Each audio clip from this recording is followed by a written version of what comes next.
I wanted to embrace my raw sides and just be, no longer have a war with myself, because if you flip the word raw, it's war. And I know so many young women in high school age who fight a war with themselves. It's really sad.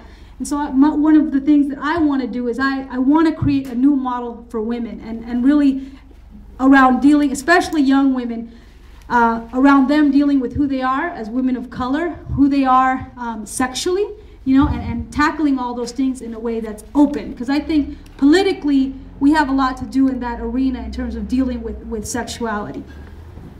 And so that moves into my next piece, which is really around sex positivity. And again, I came in my family and in my community, didn't talk about condoms, didn't talk about safe sex. The general assumption was that you can only be having sex if you're married.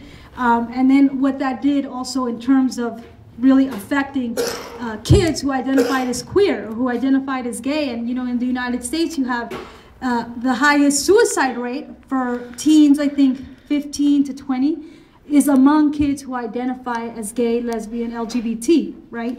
And so how do we talk about sex in a way that is really more contemporary and applicable to what we're dealing with today?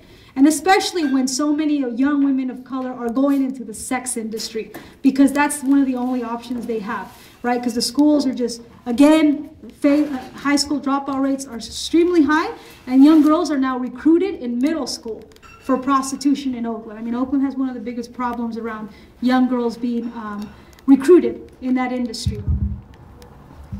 I also do a lot of work with communities working with women and trans communities in the United States. And then finally, this piece around my grandmother, like I told you, Afro-Peruvian. My grandmother, a black woman, she had 3 kids with a lighter skin kind of Spaniard man. And the Spaniard guy, I mean, he was Peruvian, but more a little lighter skin, more on the kind of Spanish side than on the indigenous side.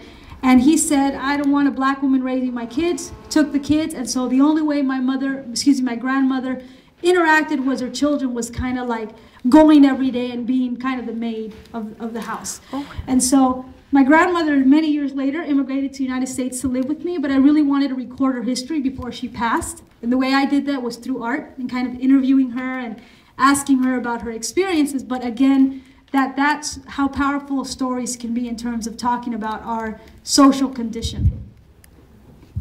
And moving into Black kind of Latino unity, I mean, again, you could kind of talk about these very abstract things like Black Latinos unite, but you know, that was something I was facing within my own family, even though my grandmother